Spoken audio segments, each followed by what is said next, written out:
Good evening, everybody. Welcome to the Buddhist Society and this lecture. We have a great privilege to have with us tonight Asoka Bandarage, who is a Sri Lankan scholar, academic specializing in international development, political economy, women and gender studies, multiculturalism, conflict analysis and resolution, peace and security, South Asia, Sri Lanka, population and ecology.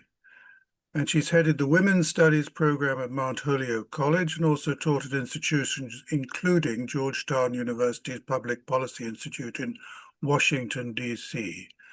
She's also, finally, a yoga instructor. But she's also, importantly for us, a Buddhist, and I think that matters. And this is a particular view from a sincere student of Buddhism and practitioner of Buddhism, and I think it's worth us listening to what she has to say. She was also a very good friend of the Buddhist Society, Anand Gurugay, who was for a long time, he was High Commissioner here in London and contributed enormously to the growth and development of Buddhism in the United States. So tonight, I welcome you tonight, Dr. Asoka, warmly welcome you to us. And very much looking forward to your lecture. And the title is a long one, Existential Crisis, Mindfulness, the Middle Path to Social Action. Thank you very, very much. And there will be time for questions at the end. I won't interfere, it'll go straight into questions, so make a note of things you'd like to ask. And thank you so much for coming. Dr. Asoka at the moment is in Washington, D.C., so thank you so much again. So let me start by saying it's a real honor and pleasure for me to speak at the esteemed Buddhist Society, which is the oldest Buddhist organization in Europe. I wish I could be there in person, but I'm glad to at least speak to you via Zoom. I want to especially thank Mrs. Darcy Biddulph, as well as Venerable Kassapa of Great Britain, for this wonderful opportunity, and of course to Mr. Desmond Biddulph, who just introduced me. I also want to welcome the many friends and colleagues who are joining us on this Zoom talk. Thank you very much indeed for taking time from your busy schedules to join me here. Now, as you heard, this presentation, Existential Crisis, Mindfulness and the Middle Path to Social Action, is based on an article that was recently published in the Journal of the Buddhist Society, The Middle Way, and I'd like to show you this copy.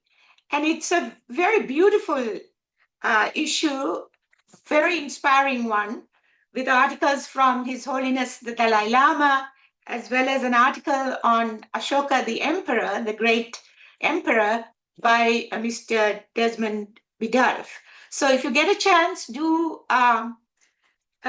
get a copy of this wonderful Middle Way journal and take a look. And many of the issues that I'm going to speak about here are also discussed in much greater detail with lots of references, footnotes, etc., in my books, particularly Sustainability and Well-Being, which was published by Palgrave Macmillan in 2013. So, moving on, there is a planetary and human existential crisis. And one could argue, and I'm arguing here, that it is due this ecological and social collapse, which constitutes this existential crisis, stems from political and economic extremism. And in the talk, I would be discussing how this political and economic extremism that we see in policies and institutions are actually internalized in our minds. Because in the Buddha's teaching, the mind precedes action. The mind precedes speech and action, and it is very important to pay attention to the mind and its contents. And that is one of the laws of nature that the Buddha points out. So what I'm doing here in this presentation is combining my training as both a social scientist and a student of Buddhism to bring together a political economic analysis with a view of the deeper roots of the crisis drawn from Buddhist philosophy. So, as many of you who are Buddhist practitioners know, the Buddha's teaching is referred to as the Dhamma. And Dhamma has many meanings, but it can also be interpreted as the laws of nature. And laws of nature are not unique to Buddhists. They are applicable, universally valid and applicable to all. And the Dhamma is also not about just individual liberation from suffering. And as I will argue, it has great relevance to collective liberation, particularly at this time in the world with increasing instability, repression, and violence. So what is this existential crisis? And I don't have a lot of time to go into detail, but simply mention that due to human activities, there is a breakdown in the equilibrium and resilience in the Earth's natural systems that sustain life. And I think there's a lot of scientific evidence showing this, and not only scientific evidence, but from our own lived experience. We know that extreme climate events have become normative. So, as the scientists point out, what's happening is that human beings are exceeding planetary boundaries, and that is getting manifested in a host of problems like climate change, biodiversity loss, air, water, and soil pollution, etc. And I'll just mention a few examples. One, due to global warming and sea level rise, a number of islands in the Pacific have already disappeared. Then with regard to biodiversity loss, it is estimated that up to 1 million species are threatened with extinction in the coming decades. And with regard to pollution, it is reported that 1 in 3 people in the world today do not have access to safe drinking water. Now, this is just sort of the tip of the iceberg. And when we turn from the ecosystems to humanity, and we are part of nature, there's also loss of harmony within humanity as a species. And this is due to a number of interrelated factors, including the collapse of ecosystems, collapse of livelihoods, communities, families, and human bonds, and deteriorating mental health. We can see how mental and social disturbances are interrelated. They're not separate. And one of the issues that I want to talk about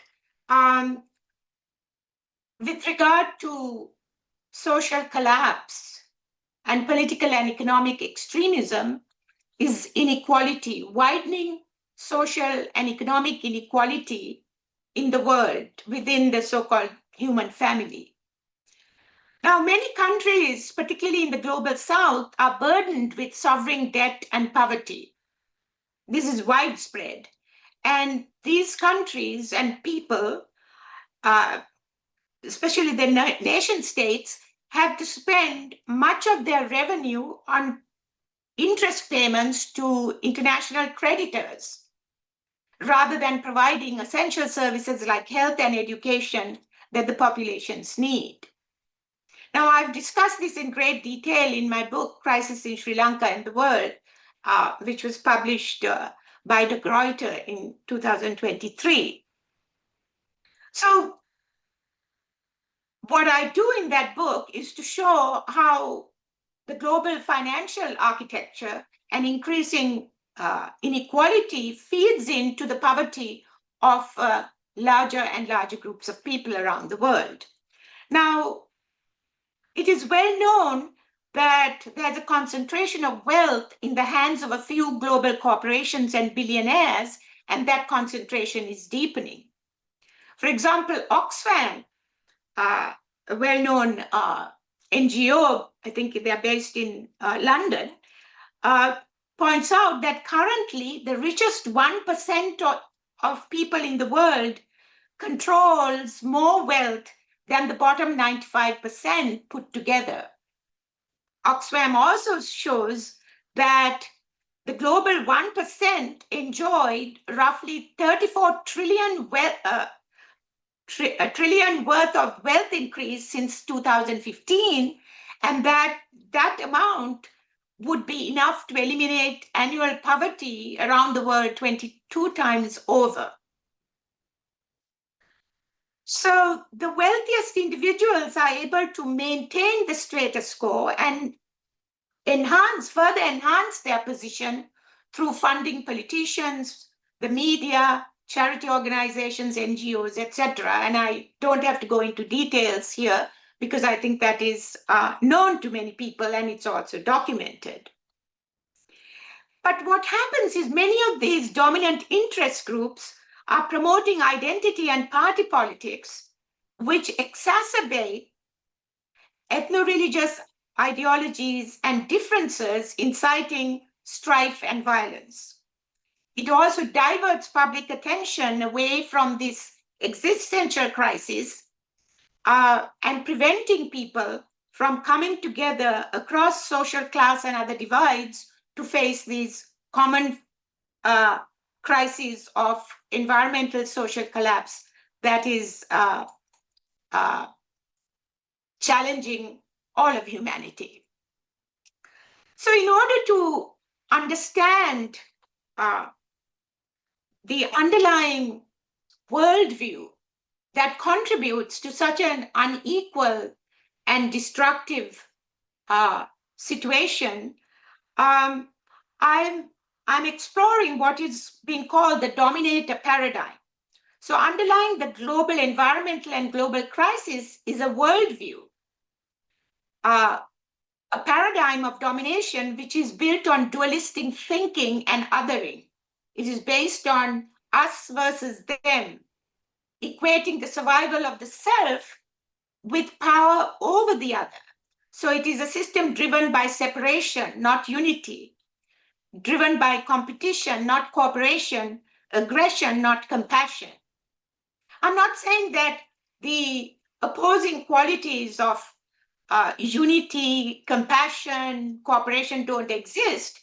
But I'm saying is that the opposing position of domination is becoming stronger and stronger, and we need to kind of look at that. But this is not a new worldview or a system of control. Domination thinking and domination social relations predated capitalism and certainly existed in the Buddha's time.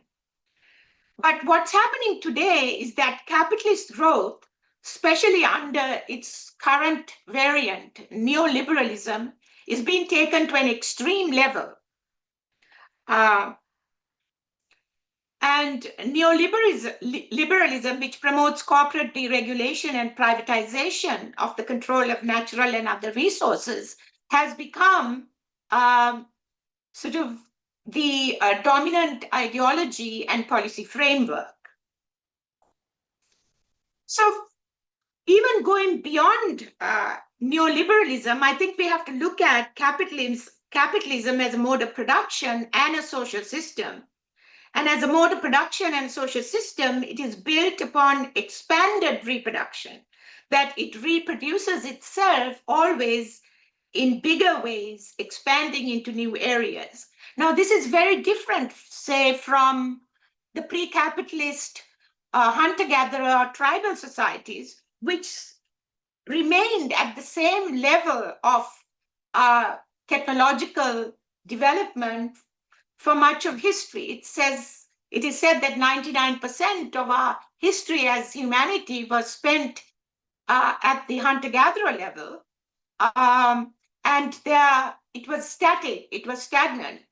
And of course, during the agricultural revolution, there was a technological breakthrough and greater expansion, but under capitalism, it became sort of the defining characteristic of the economy to completely continually expand itself into newer and newer areas. So today we have capitalism which pervades the whole planet and still seeking new spheres for expansion, not only maybe in other planets, but also within the human body, within natural organisms.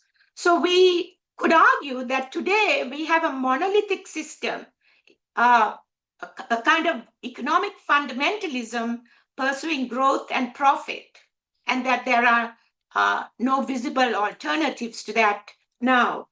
Let me have the first figure, please. Yes, so in this, I'm showing that this techno-market paradigm, the domination paradigm, seeks to extend its control over humanity and the environment, enveloping them in that larger reality. So it approaches the environment as a source for production, and humanity as a labor force and as consumers, and the larger reality, this virtual reality that we are being incorporated into, or this is the projection, this is what is visualized, this is of a technological and market reality within which we become sort of simply not only producers and consumers, but increasingly data points for the virtual reality. And the environment is seen as to be exploited for the resources necessary to run this technological and market machine.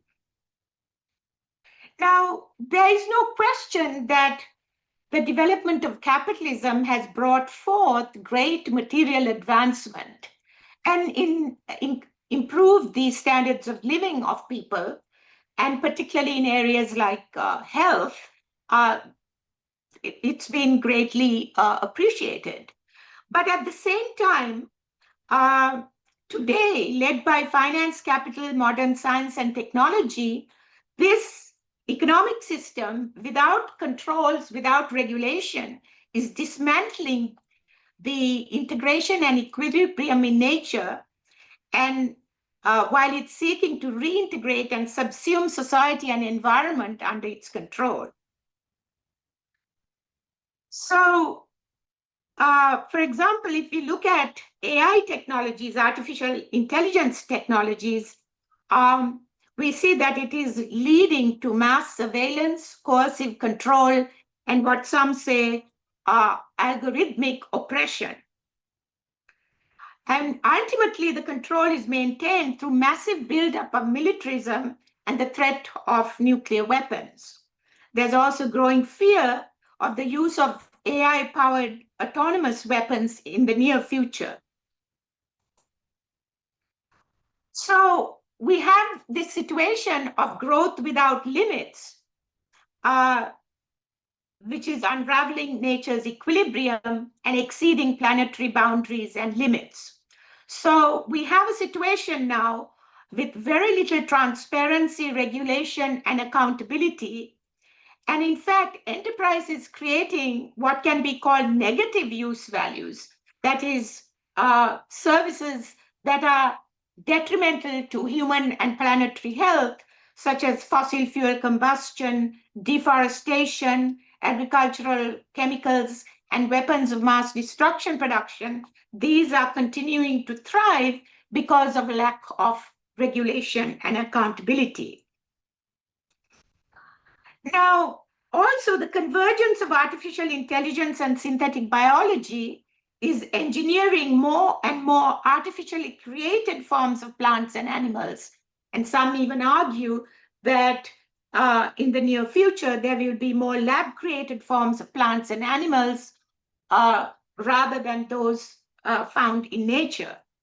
Now, which is not to say that nature, humanity has not been transformed before. There has been, humans have adapted to technological innovations, and we are very much influenced by that. But there is an acceleration of that as we go into this brave new world, or what some are calling the fourth industrial revolution, where transhumanism is seeking to make humanity more an extension of technology rather than a species in nature. And there's a lot of discussion about this that I'm not going to get into here, but go on to say that technological and market growth are not limited to the spheres of production and reproduction. It is pervading consciousness. For example, social media is weakening human bonds and impacting on emotional and mental health. So AI is superseding human intelligence and creativity, displacing humans at an accelerated pace and advancing so without a moral framework and ethical guidelines. So this is the new world that perhaps we have already entered. And there is talk about alternatives, and oftentimes when we talk about alternatives, what is presented is the BRICS group of countries. That is the Brazil, Russia, India, China, South Africa, and others who have not now joined this group. Now, there is no question that in some ways it is a welcome development because it challenges some aspects of Western financial dominance and Western imperialism, particularly US dominance and the dominance of the US dollar in international financial transactions. However, the demise of the US and Western geopolitical hegemony and the rise of BRICS do not necessarily address the planetary and human existential crisis that I'm talking about here. And in order to address this crisis, we have to actually go beyond the realm of geopolitics to looking at the underlying values of this domination paradigm, which I'm going to get into soon. So the emerging multipolar world that BRICS, for example, represents is also pursuing the same dominant model of globalization, prioritizing profit and techno-market growth. And I've written about this in other places, and I would simply mention that China's massive Belt and Road Initiative and India's attempts to control natural and human resources in neighboring countries, such as Sri Lanka, need to be questioned because they raise serious issues regarding long-term environmental impact and the survival of local communities and economies. So here I'm going to go into sort of Buddhist philosophy to look at the root of suffering, the root of some of these problems of environmental and social collapse. Because I think we need to recognize that technology and the market per se are not the problems. It is the intention and values driving their growth that are problematic. So in order to understand that, I think a consideration of the Buddhist concept of tanha is useful. Tanha refers to craving, to unwholesome desire for material possessions, sense pleasures, and existence.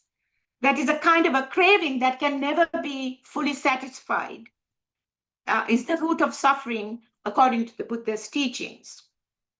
So applying this to the social and political economic realities of our world, we can see how the techno-capitalist imperative is also built on developing craving and attachment and egocentrism.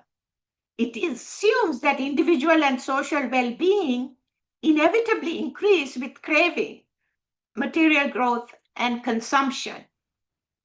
And modern advertising in particular is built on psychological manipulation of this assumed insatiability of human wants and desires. So before I go on to present a figure showing this, I would like to mention that greed and domination are not limited to the sphere of economics or capitalist economic production.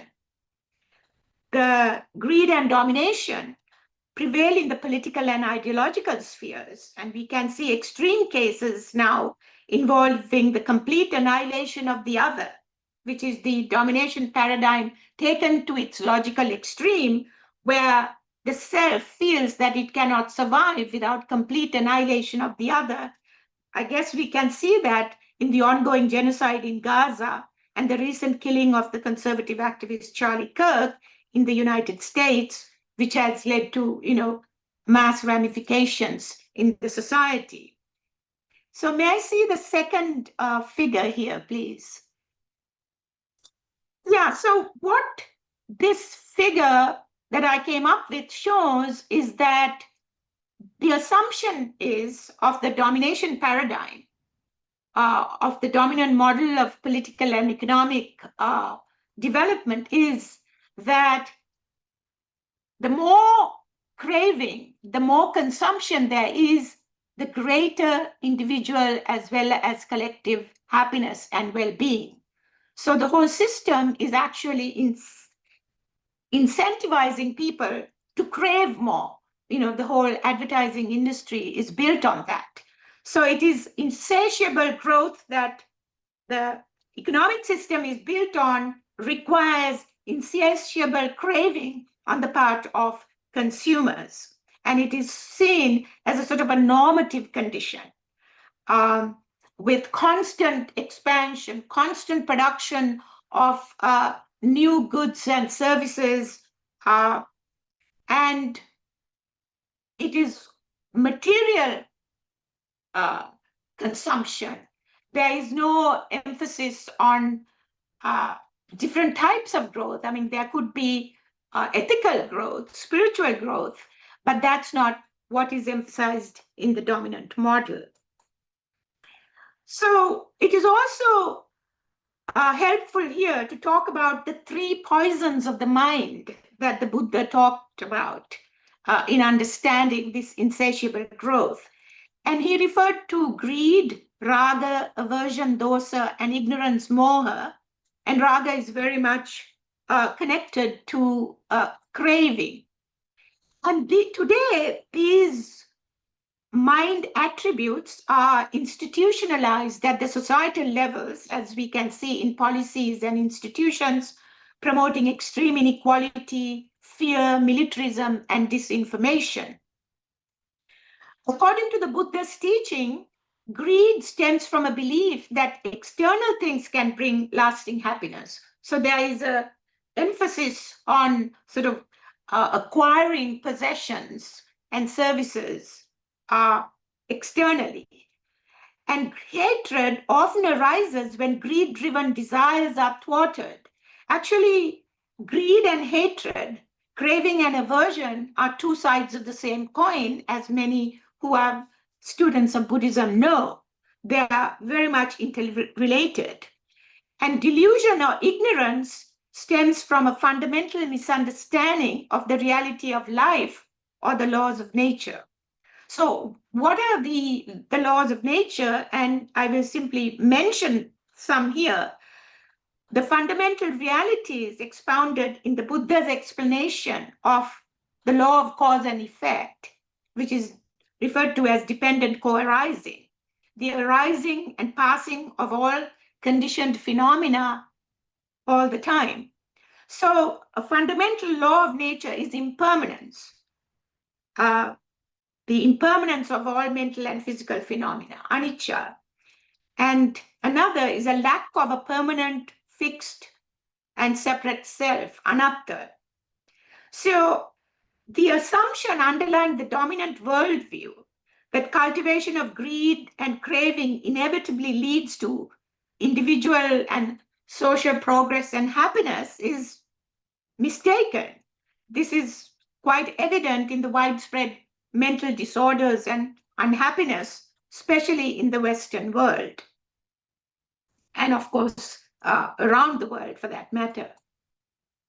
So here, I'm going to briefly look at mindfulness meditation as it is currently practiced, particularly in the Western countries, and it's become so popular that it's been referred to as the mindfulness revolution. So the language and the techniques of mindfulness drawn from the Buddha's teaching are being incorporated within the dominant culture, which is not to deny that mindfulness meditation is a very valuable tool for finding the much needed inner peace and guidance in these turbulent times. Mindfulness, sati, is the Pali term in the language of the Buddhist scriptures, refers to the cultivation of present moment awareness and equanimity by focusing on breathing and body sensations.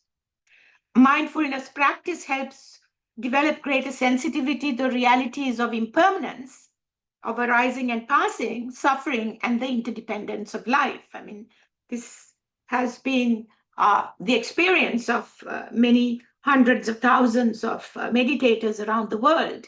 And also that it can help cultivate compassion towards the self and others, ultimately helping overcome dualism and experiencing interdependence existentially. So today, many different types of mindfulness meditation have become popular in the West, particularly so over the last few decades. Tech companies, consulting firms, banks, including Google and Apple, they all promote employee meditation to relieve stress and increase competitive advantage and productivity. Now, even many tech company billionaires are said to be meditators practicing mindful meditation. And this has been reported quite widely. And ironically, even the US military is teaching mindfulness meditation to improve the performance and resilience of its soldiers. So that raises a lot of questions, because in Buddhist teaching, mindfulness is inextricably tied to an ethical approach to life that upholds nonviolent action, morality, and compassion. It is not just a tool to develop a technique to master one's own mind in order to use the mind towards gaining greater profit and having comparative advantage over one's enemies, so to speak. For the most part, moderation and interdependence were cultivated in traditional Asian Buddhist communities. The moderation and interdependence that accompany mindfulness practice. But in the currently popular profit and power-focused corporate approach, mindfulness does not necessarily involve developing ethical actions needed to create sustainable and socially just development. This form of limited individualist mindfulness actually detracts attention from a more comprehensive approach to mindfulness, which is samma sati, right mindfulness, explicated by the Buddha.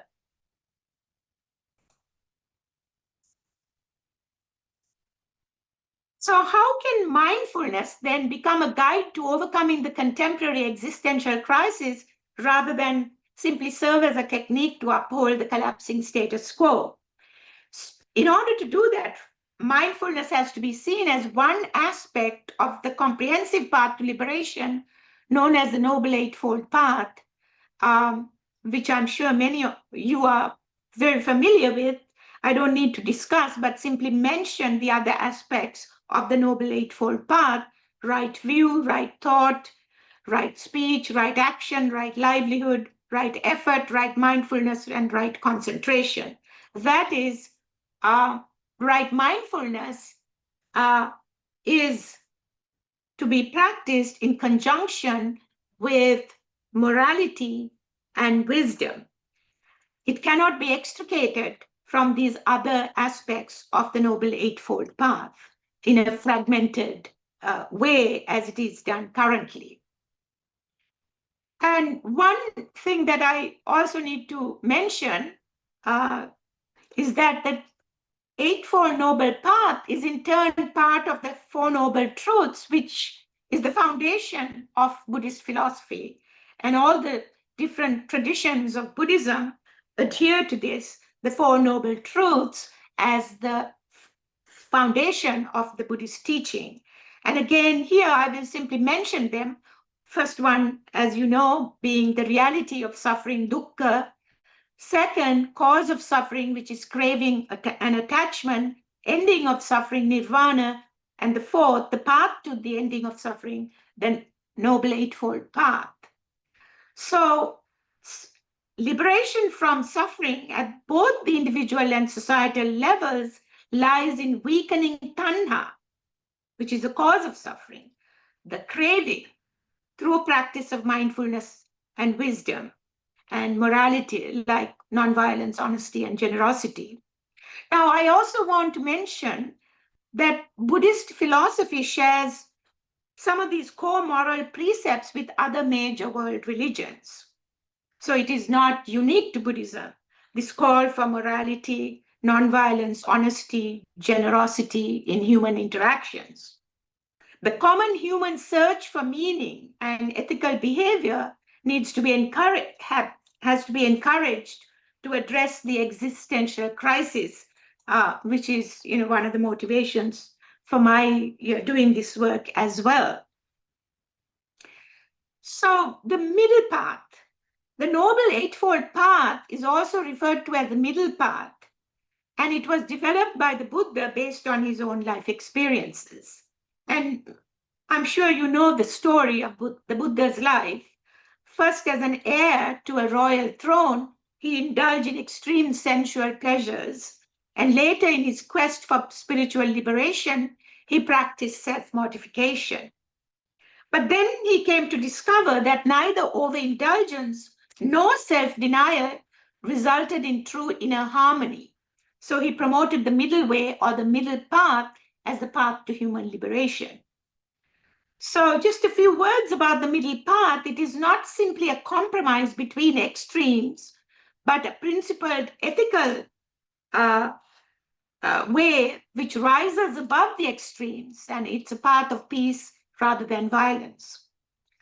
So unquestionably, there is a lot of cynicism in the world today about developing positive mind qualities. There's a kind of cynicism that the domination and craving, for example, are the realities of human life. And there's nothing much that can be done about the current trajectory of human and planetary evolution.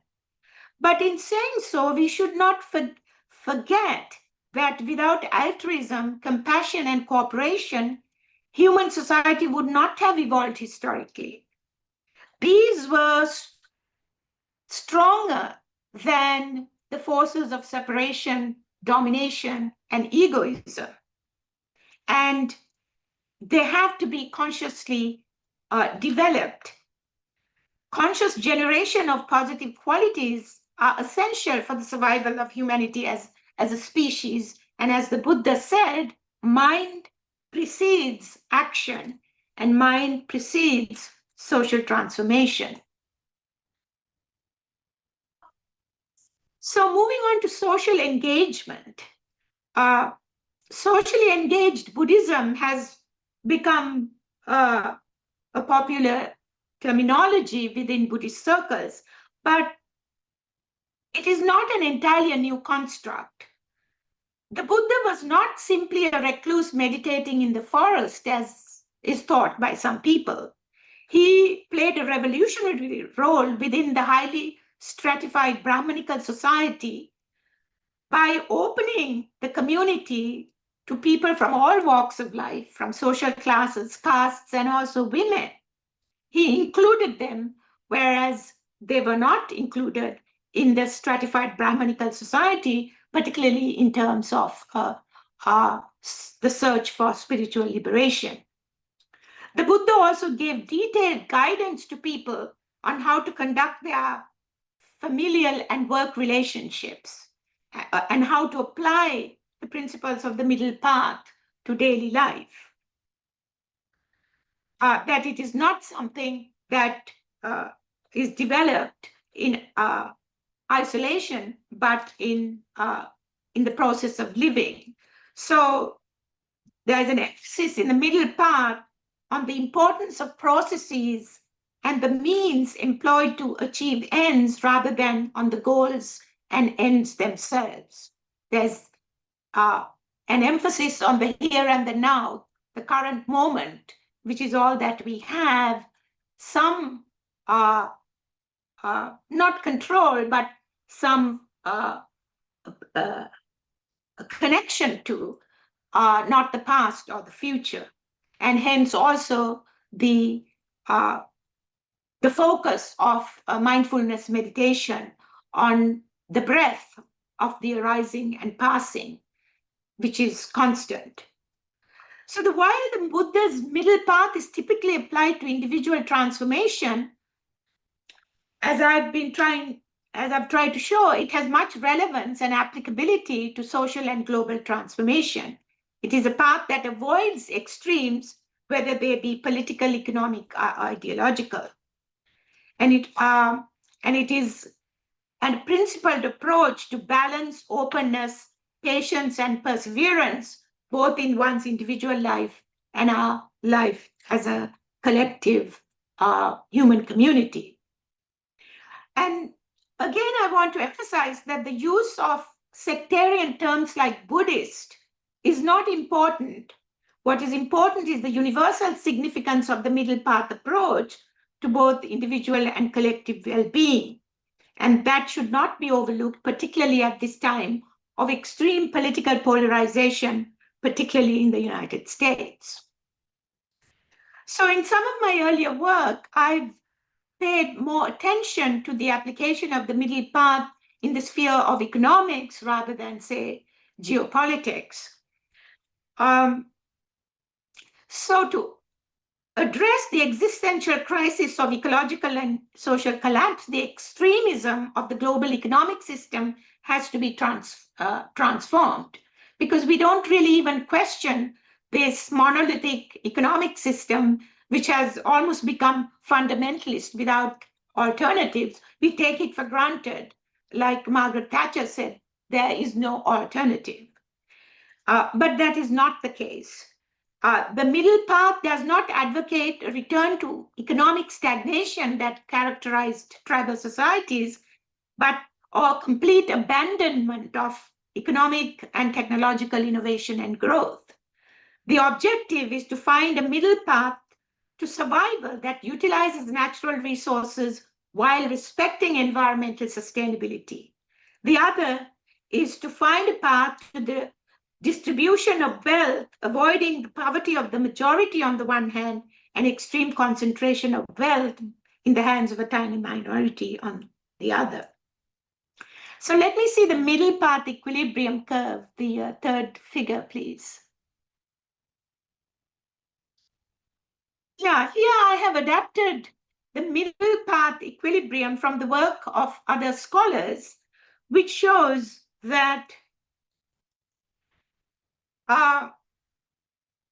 the middle path to inner transformation calls for people to shift away from insatiable craving to moderation. And the distinction to be made between wants and needs is extremely important here.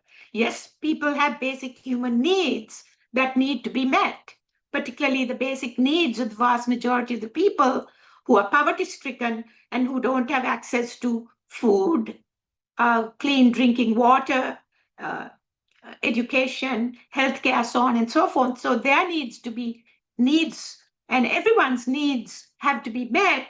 But at the same time, the insatiable wants of the minority are very 1% cannot be satisfied all the time. So this is well explained, for example, in the sufficiency economy philosophy from Thailand, and also the concept, the approach of Buddhist economics that was developed by E.F.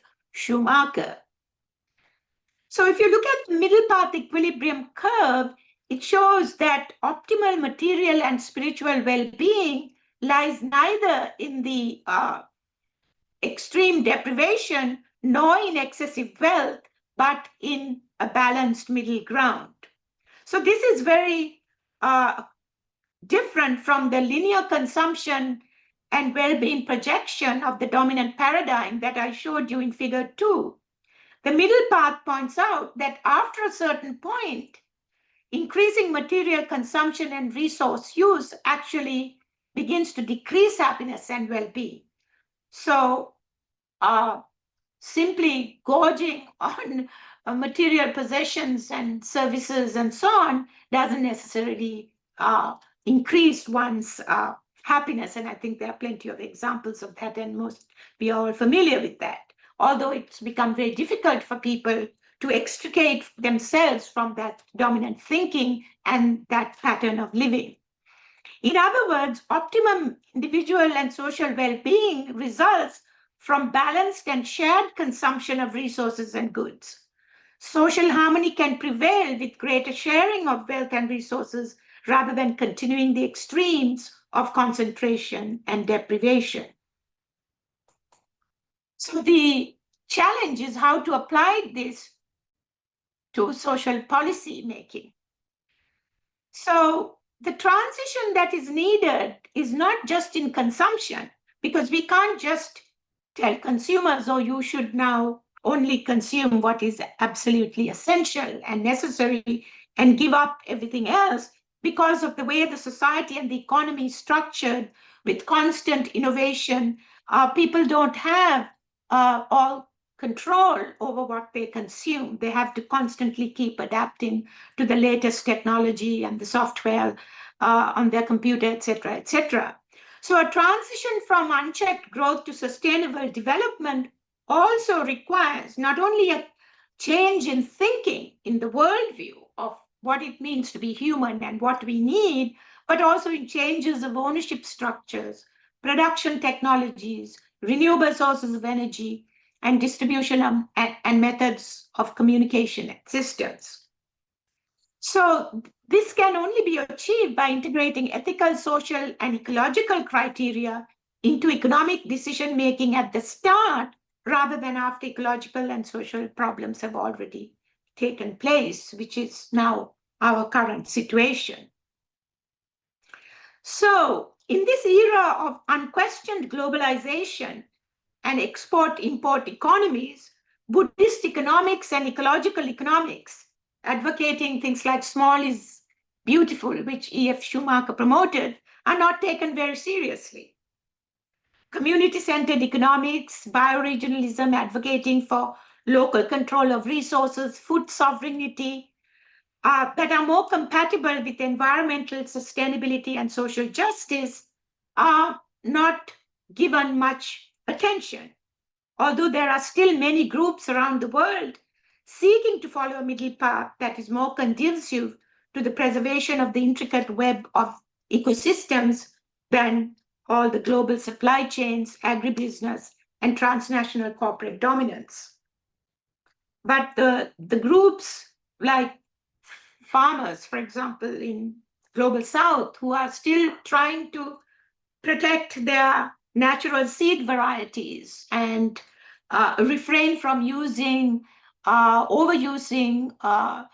agricultural pesticides and chemicals and fertilizers, and trying to uphold food sovereignty, their activities and efforts are not given that much attention, although there are many groups who are working towards those which can be also identified along the middle path. So may I please see the fourth figure, partnership and the ecological paradigm? So here, it seemed like wishful thinking today to talk about ecological civilization and making a paradigm shift from the techno-market domination to an ecological partnership model. But the reality, the truth is that we live within nature, we are part of nature, and the larger reality is the natural environment within which we are small organisms. And the economy is just a subsector of human society, and Mother Nature, if you want to use that term, is the larger reality within which we all survive and live. So the attempt of the dominant techno-market paradigm to absorb humanity and the environment within its artificially created sphere is actually mistaken, because that goes against the laws of nature. Human society is impacted by technology and commerce, but we are primarily a part of nature rather than part of technology and the market, and we are subject to the laws of nature, particularly impermanence and interdependence. Now, the term interbeing that was coined by Buddhist scholar monk, the Vietnamese Buddhist scholar monk Thich Nhat Hanh, refers to this inherent interconnectedness and organic unity of life over isolated separate existences of nature's components. But being sensitive to the law of nature of impermanence and interdependence, one could say, is extremely important in terms of overcoming craving and excessive attachment, because that should soften people's attachment to the self, not only the individual self, but to countries, ethno-religious groups, nation states, and so on, and to appreciate interdependence. And upholding these laws of nature is essential for questioning the dominant extremism and moving towards a middle path. So this culturally conditioned, media-driven belief that we cannot do much to change the world is a mistaken one. The origin and evolution of the dominant political and economic system and the existential crisis we are facing is really largely attributed to a small dominant elite. And it has always been the case throughout historical evolution, that the dominant few makes the decisions, and the majority follow, although there have always also been resistance from majority and the public, and changes have occurred over time, including changes within capitalist production, moving it towards a more humane direction. There have been efforts to do that. But we cannot wait for the dominant elite to lead the way to an alternative, ecological, just and peaceful world. I believe that each person has a responsibility and a capacity to develop awareness, equanimity, compassion, and courage, and not give in to the fear, apathy, escapism, and hatred that is tearing apart the long-suffering human family and our beautiful planet Earth. We must explore how the inner transformation of consciousness that can be fostered by mindfulness meditation as well as other means can be applied to facilitate collective action towards political and economic transition. And I believe that this integration is essential for addressing the unprecedented challenges facing humanity today.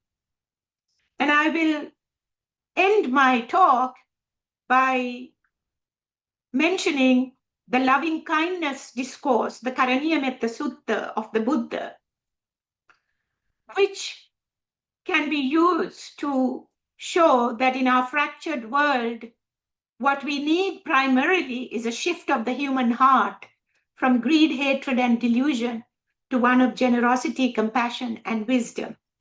So let me just first say a few lines from the Karaniya Sutra, Loving Kindness Meditation Discourse in Pali, and then the English translation.